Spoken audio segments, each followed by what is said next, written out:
नमस्कार, स्वागत है आपका डीआरएस इनसाइट्स के आज के प्रोग्राम में। जैसा कि आप अपनी स्क्रीन पर देख सकते हैं, हमें ज्वाइन कर चुकी हैं सुगंधा सचदेवा जी, फाउंडर हैं एसएसएस वेल्थ स्ट्रीट की। सुगंधा जी, बहुत स्वागत है आपका डीआरएस इनसाइट्स पर। Good evening Neha ji. धन्यवाद मुझे आपका इस शो पे इनवाइट करने के लिए। सुगंधा जी, आप डीआरएस इनसाइट्स पर हैं और आप हमें गाइड कर रहे हैं इतनी देर से। तो ऐसा नहीं हो सकता कि हम कमोडिटी की बात ना करें आपसे, because I know that's your expert area. और तो इसीलिए मैं आज थोड़ी सी आपसे कमोडिटीज के भी सवाल लेकर आई हूँ। सबसे पहले अगर मैं ले लेती हूँ, एक चीज जो बिल्कुल न्यूज में रही, एकदम टॉप ऑफ द ट्रेंड है, वो हम कह सकते हैं, वो है चांदी, सिल्वर। सो सिल्वर को हमने देखा ऑल टाइम हाई बना रहा है और उसके हाई हाई हाई ही जा रहा है। तो सिल्वर को लेकर आप क्या देखते हैं? मतलब चांदी की चाल आने वाले दिनों में कैसी रहने वाली है आपके हिसाब से? नेहा जी, इनफैक्ट हमने लास्ट ईयर दिसंबर से ही हम मेंटेन कर रहे हैं कि चांदी इस साल काफी आउट परफॉर्म करेगी and it's moving in line with our expectations. अभी आज जब हम बात कर रहे हैं, चांदी ने ऑलरेडी न्यू हाईज को डोमेस्टिक मार्केट में टेस्ट किया है। 1,12,000 इन 766 के लेवल्स को चांदी ने टेस्ट कर दिया है। और अगर इंटरनेशनल मार्केट की बात करें सो इट्स होल्डिंग अबव $38, $37 का एक बहुत स्ट्रॉन्ग रेजिस्टेंस बना हुआ था। चांदी ने उसको भी सरपास किया है। It's holding around a new 13 year high. So ये काफी पॉजिटिव आउटलुक बना हुआ है चांदी में। इसके बहुत सारे फैक्टर्स रहे हैं। इनफैक्ट अभी अगर बात करें तो जहां फर्स्ट हाफ में गोल्ड सिल्वर को काफी ज्यादा आउट परफॉर्म कर रहा था विद रिटर्न्स ऑफ अराउंड 27%, अब सिल्वर आउट परफॉर्म कर रही है। इसने भी ऑलमोस्ट, अगर हम देखें अभी, तो it has delivered returns of around 29% this year. Domestic market की अगर हम बात करते हैं, बहुत सारे कैटलिस्ट रहे हैं सिल्वर की। Basically it takes cues from gold as well as from base metals. जहां गोल्ड में हमने स्ट्रॉन्ग सेफ हेवन बाइंग आते हुए देखी बिकॉज ऑफ द अनसर्टेनिटी। जो जिस तरीके से ट्रम्प साहब ने जनवरी में ऑफिस अज्यूम करते ही टैरिफ्स की बात की, सो ग्लोबल इकोनॉमी में काफी ज्यादा अनसर्टेन एनवायरनमेंट बन गया। उसके साथ साथ ईरान और इसराइल की जो टेंशन थी, रशिया यूक्रेन की टेंशन और इंडिया और पाकिस्तान की टेंशन, ये सारी ग्लोबल अनसर्टेनिटी की वजह से हमने सिल्वर में भी काफी स्ट्रॉन्ग सेफ हेवन डिमांड आते हुए देखी। थर्ड मेजर कारण रहा है कि डॉलर इंडेक्स में जिस तरीके से हमने गिरावट आते हुए देखी। डॉलर इंडेक्स 110 के लेवल हमने जनवरी में आते हुए देखे, उसके बाद से कांस्टेंट डिक्लाइनिंग फेज में चला गया। एक डी डॉलराइजेशन का फेज चल रहा है बिकॉज ट्रम्प साहब के ऑन एंड ऑफ टैरिफ की वजह से डॉलर पे जो कॉन्फिडेंस था ग्लोबल सेंट्रल बैंक्स का, वो धीरे धीरे कम होता जा रहा है। और जहां ग्लोबल सेंट्रल बैंक्स की ओवरऑल होल्डिंग 73% होती थी 2 साल पहले डॉलर में, वो घट के अब 58% हो गई है। इसका मेजर फायदा गोल्ड को मिला, बट गोल्ड को जो लोग मिस कर गए वो अब चांदी में बाइंग कर रहे हैं बिकॉज चांदी में इंडस्ट्रियल डिमांड भी काफी ज्यादा स्ट्रांग है। ऑलमोस्ट 50 to 60% सिल्वर की डिमांड ऑलमोस्ट ये electronic equipments, electric vehicles, 5G technologies, solar panels में रहती है। और ये डिमांड इस साल 3% बढ़ने की उम्मीद बनी हुई है। इसके साथ साथ चांदी में अगर हम पिछले 5 सालों में देखें, इंक्लूडिंग दिस करंट ईयर, एक स्ट्रक्चरल डेफिसिट बना हुआ है। इवन दो ये डेफिसिट इस साल कुछ हद तक कम हुआ है, बट स्टिल ओवरऑल जिस तरीके से डिमांड सप्लाई में इम्बैलेंस बना हुआ है, दैट इज अनदर रीजन जो चांदी के प्राइसेस को ड्राइव कर रहा है। और इस साल अगर हम देखें तो फर्स्ट हाफ में हमने ऑलमोस्ट 95 मिलियन आउंस का हमने इनफ्लोज आते हुए देखे हैं ग्लोबल सिल्वर ईटीएफ में, which is a very big inflow that we are witnessing. So बहुत सारे फैक्टर्स बने हुए हैं। और अगर हम एक छोटी सी भी बात कर लें तो एक इंटरनल कंबशन इंजन में जहां 18 से 20 ग्राम सिल्वर का यूसेज होता है, वहीं इलेक्ट्रिक व्हीकल में 35 से 50 ग्राम का सिल्वर का यूसेज होता है। सो ये फैक्टर ये इंडिकेट कर रहा है कि आने वाले टाइम में 2030 तक सिल्वर की डिमांड काफी ज्यादा स्ट्रांग रह सकती है इलेक्ट्रिक व्हीकल पे। सो ओवरऑल जो ग्रीन एनर्जी ट्रांजिशन का फेज चल रहा है globally, that is going to drive prices for silver. अब हम सीधी भाषा में बात करें तो सिल्वर का आउटलुक क्या नजर आ रहा है। सिल्वर में हाँ, मतलब ओवरऑल क्या एक करंट लेवल्स पर बाइंग की अपॉर्चुनिटी है? बिल्कुल है Neha ji. Even though prices थोड़े से स्ट्रेच हो चुके हैं, आज के सेशन में ही देखें तो ऑलमोस्ट 3.25% के गेन्स हमने सिल्वर में आते हुए देखे हैं। चाहे तो करंट लेवल पर भी अगर मोमेंटम चेज करना चाहें तो बाइंग कर सकते हैं बिकॉज आउटलुक यहाँ से भी पॉजिटिव है। बट बेटर, अगर आप अपने रिस्क रिवॉर्ड को थोड़ा सा बेटर करना चाहते हैं, सो बेटर रहेगा 1,09,500 के आसपास बाइंग करें। स्टॉप लॉसेस रखें 1,06,600 बिकॉज नियर टर्म के लिए तो देखें तो 1,06,700 एक इंपॉर्टेंट सपोर्ट एरिया की तरह वर्क कर रहा है। मेजर सपोर्ट एरियाज हैं इसमें सिल्वर में 1,02,000। सो जो भी डिप्स मिलते हैं सिल्वर में अभी भी बाइंग की अपॉर्चुनिटीज हैं। मेरा ऐसा मानना है कि कुछ मीडियम टर्म में 1,15,000, इनफैक्ट ऐसा लग रहा है कि मीडियम टर्म में नहीं, बहुत जल्दी ही लेवल्स देखने को अच्छा। मिलेंगे। सो हम लोग टारगेट कर रहे हैं 1,15,000 and 1,25,000। So one okay. Lakh twenty five thousand काफी ज्यादा पॉसिबिलिटी है कि दिवाली तक ये लेवल्स देखने को मिल सकते हैं। सो मुझे लगता है कि ग्रेजुअल मैनर में सिल्वर में बाइंग करना प्रूडेंट रहेगा। सिल्वर थोड़ी सी हाई वॉलेटाइल रहती है, सो बेटर है एक ही लेवल पर बाय ना करें, ग्रेजुअली आप इसको एक्यूमुलेट कर सकते हैं। ग्रेजुअली एक्यूमुलेट करने की आप सलाह दे रहे हैं क्योंकि थोड़ा सा वॉलेटाइल रहता है silver, but you are bullish about silver in till Diwali also. Yes. अब ये तो हो गई सिल्वर की बात। अब जो दूसरी चीज चमकती है और जिसमें बहुत ज्यादा इंटरेस्ट रहता है लोगों का, वो है गोल्ड। तो अब सिल्वर बढ़ रहा है, गोल्ड अपना बढ़ चुका है। गोल्ड में हम क्या आने वाले वक्त में कोई करेक्शन देख सकते हैं? नेहा जी, अभी नियर टर्म में मुझे लग रहा है थोड़ी सी अपसाइड ही देखने को मिलेगी, बट यस इस क्वार्टर में आई एम वेरी होपफुल कि गोल्ड में एक करेक्शन भी देखने को मिलेगी, बिकॉज जिस तरीके से गोल्ड पिछले 2 सालों से सेक्युलर बुल रन में है और काफी ज्यादा बढ़ चुका है, यहाँ पर एक करेक्शन काफी ज्यादा ड्यू है। अभी भी टैरिफ को लेके काफी अनसर्टेनिटी बनी हुई है। जिस तरीके से ऑन एंड ऑफ रोज ही उनके फ्लूइड ट्रेड टैक्टिक्स चल रहे हैं, इससे काफी ज्यादा अनसर्टेनिटी बनी हुई है। सो नियर टर्म में मुझे लगता है गोल्ड के प्राइसेस सपोर्टेड रहेंगी और काफी ज्यादा नजर रहेगी इस मंथ एंड की गोल्ड की, जो फेड की मीटिंग है, सॉरी, उसमें काफी ज्यादा एक्सपेक्टेशंस बनी हुई हैं कि फेड एक रेट कट कर सकते हैं। बिकॉज फेड इस साल उन्होंने कोई भी रेट कट नहीं किया है, बिकॉज टैरिफ की वजह से वो एक्सपेक्ट कर रहे हैं कि यूएस की इकोनॉमी पे काफी इम्पैक्ट देखने को मिल सकता है, दोबारा से इन्फ्लेशन बढ़ सकती है यूएस इकोनॉमी में। सो ये एक कंसर्न उनके लिए रहा है और इसी वजह से इस साल उन्होंने कोई भी रेट कट नहीं किए हैं। लास्ट ईयर हमने 3 रेट कट आते हुए देखे, इसने भी गोल्ड के प्राइसेस को काफी ज्यादा सपोर्ट किया। बट ये rate cut already priced in है मार्केट में, और ऐसी भी उम्मीद है कि फेड इस साल 2 रेट कट कर सकते हैं ऑफ 25 बेसिस पॉइंट ईच। इस मंथ एंड में जब ये रेट कट हो जाएगा, मुझे ऐसा लग रहा है, उसके बाद थोड़ा प्रेशर देखने को मिल सकता है, बिकॉज इवेंट पे काफी ज्यादा उम्मीदें बनी हुई हैं। इवेंट की एक्सपेक्टेशन में ऑलरेडी हम प्राइसेस में गेन्स आते हुए देख रहे हैं। सो 98,800 एक इम्पॉर्टेंट लेवल है गोल्ड में।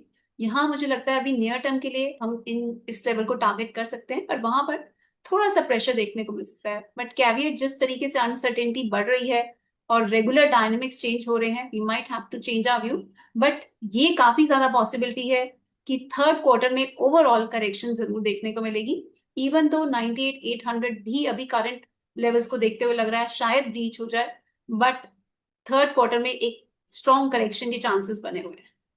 ऑलराइट, तो अभी आप कह रहे हैं थोड़ा बढ़ेगा, पर थर्ड क्वार्टर में हम करेक्शन देख सकते हैं। इन द जब current quarter, I mean Neha ji, in the current quarter itself काफी ओके। ज्यादा पॉसिबिलिटी है करेक्शन की, because okay. Festival demand last quarter में काफी ज्यादा पिकअप करती है। उससे पहले हाँ। ये डिमांड का सीजन नहीं रहता जनरली। अगर हम हाँ। देखें तो इस सीजन में डिमांड थोड़ी सी लैकलस्टर रहती है, बट टैरिफ की जो अनसर्टेनिटी बनी हुई है, दोबारा से मिडिल ईस्ट में रिन्यूड टेंशन हो रही हैं, ये फैक्टर की वजह से अभी भी गोल्ड के प्राइसेस पॉजिटिव ट्रेजेक्ट्री में ही बने हुए हैं। पर जिस तरीके से डॉलर इंडेक्स में लोअर लेवल से हम रिवाइवल आते हुए देख रहे हैं, और एक ईरान और इसराइल की जो मेजर सीज फायर एग्रीमेंट हो चुका है, उसकी वजह से भी कुछ हद तक जियोपॉलिटिकल रिस्क प्रीमियम गोल्ड के प्राइसेस में कम हुआ है। और हाई लेवल्स पर अगर बात करें तो 3445 एक इंपॉर्टेंट हर्डल की तरह काम कर रहा है। So okay. ये फैक्टर्स इंडिकेट कर रहे हैं कि eventually we are likely to see some profit taking at higher levels. Even though मेरा अभी भी ऐसा मानना है कि गोल्ड ओवरऑल बुल ट्रेंड में ही है, बट जो करेक्शंस आएंगी जिन लोगों ने मिस कर दिया, वो उनके लिए एक अच्छी बाइंग की अपॉर्चुनिटीज भी इमर्ज होंगी। ऑलराइट, तो करेक्शंस एक अच्छी बाइंग अपॉर्चुनिटी साबित हो सकता है। आ, बात कर ली दो मेटल्स की, सिल्वर की, गोल्ड की। अब एक और मेटल है जिस पर आजकल मेरे ख्याल से लोगों की नजर है, वो है कॉपर। तो कॉपर को हमने देखा यूएस मार्केट की, अगर हम बात करें वीक क्लोजिंग की, तो काफी अप ट्रेंड हमने देखा। आई थिंक अप टू 40% उसमें हमने उछाल देखा। लेकिन अगर हम इंडियन मार्केट की बात करें तो अभी उसको लेकर अनसर्टेनिटी बनी हुई। तो what is your view on copper? जी नेहा जी, जिस तरीके से ट्रम्प साहब ने कॉपर के प्राइसेस पर 50% टैरिफ इम्पोज करने की बात की है, ये एक फैक्टर है जिसकी वजह से कॉमिक्स के कॉपर प्राइसेस में हमने स्टेलर गेन्स आते हुए देखे हैं। In fact it has recently surge to record highs, because जो भी मेटल था एलएमई में और शंघाई के वेयर हाउसेज में, वो मेटल कॉमेक्स की वेयर हाउसेज में शिफ्ट हो रहा है, मूव हो रहा है because of the fears of tariff. और ऐसा लग रहा है कि ये फर्दर होगा, बिकॉज अभी August 1 की डेडलाइन बनी हुई है, उससे पहले फर्दर और भी बाकी कंट्रीज अपना जो मेटल है उसको वहां पर मूव करने की कोशिश करेंगे। और इसी वजह से कॉमेक्स के प्राइसेस एलएमई के प्राइसेस से और डोमेस्टिक प्राइसेस से प्रीमियम पे बने हुए हैं। बट वहीं अगर हम डोमेस्टिक भी बात करें तो डिमांड काफी स्ट्रांग नजर आ रही है। ग्लोबली भी देखें तो कॉपर की डिमांड इस साल 3% बढ़ने की एक्सपेक्टेशंस बनी हुई है। और जैसा कि कॉपर में भी इलेक्ट्रिक व्हीकल्स में डिमांड काफी ज्यादा बढ़ रही है, ये डिमांड कॉपर की भी 2030 तक काफी स्ट्रांग बनी रहने की उम्मीद बनी हुई है। बट वहीं नियर टर्म में अगर प्राइस आउटलुक की बात करें तो 880 एक बहुत स्ट्रांग सपोर्ट एरिया है, और नेक्स्ट लेवल है इसमें 860। जब तक ये लेवल होल्ड कर रहे हैं, ओवरऑल आउटलुक अभी कॉपर में पॉजिटिव ही है। इवन दो टैरिफ को लेके जो भी न्यूज आ रही है उसकी वजह से जरूर प्राइसेस पे इम्पैक्ट देखने को मिल रहा है। बट अगर मैं पोजिशनली बात करूं तो हाँ, तो कॉपर में स्ट्रैटेजी करंट क्या होनी चाहिए या बेसिकली आगे की? So in fact Neha ji, current levels पर भी कॉपर में बाइंग की जा सकती है। अच्छा। अगर मैं पोजिशनल बेसिस पे बात करूं तो 860 के नीचे आप स्टॉप लॉस प्लेस कर सकते हैं। This is not an intraday call, ये पोजिशनल व्यू है करंट लेवल्स पर। एंड कुछ डिक्लाइंस मिलते हैं टुवर्ड्स 878, फर्दर बाइंग की जा सकती है। आपके हायर साइड में टारगेट्स रहेंगे 915 फर्स्ट एंड देन 935। ये near term to medium term के टारगेट्स रहेंगे। This is not an intraday call, मैं दोबारा रिपीट ओके। करूंगी। जब तक 860 का लेवल होल्ड कर रहा है, आउटलुक कॉपर में पॉजिटिव बना हुआ है। Alright, medium term to long term आपने लेवल्स बताए हैं, दिस इज ये वाले near to medium term I would say. Near to medium term. Alright, copper की भी बात हो गई। अब एक और जो मतलब सेक्टर है जो कि काफी ज्यादा रहता है न्यूज में और लोगों की काफी नजर रहती है, वो है क्रूड ऑयल। सो क्रूड ऑयल को लेकर आपका क्या आउटलुक है? क्रूड ऑयल में पीछे हमने ईरान और इसराइल में जब टेंशन्स बढ़ी, हमने काफी ज्यादा सिग्निफिकेंट जंप आया। उसके बाद जब सीज फायर हो गया लोग तो एक काफी एक्साइटेड हो गए उसको लेकर। काफी ज्यादा प्रॉफिट बुकिंग भी आते हुए देखी। बट अभी अगर देखें तो प्राइसेस कुछ हद तक स्टेबल हुए हैं।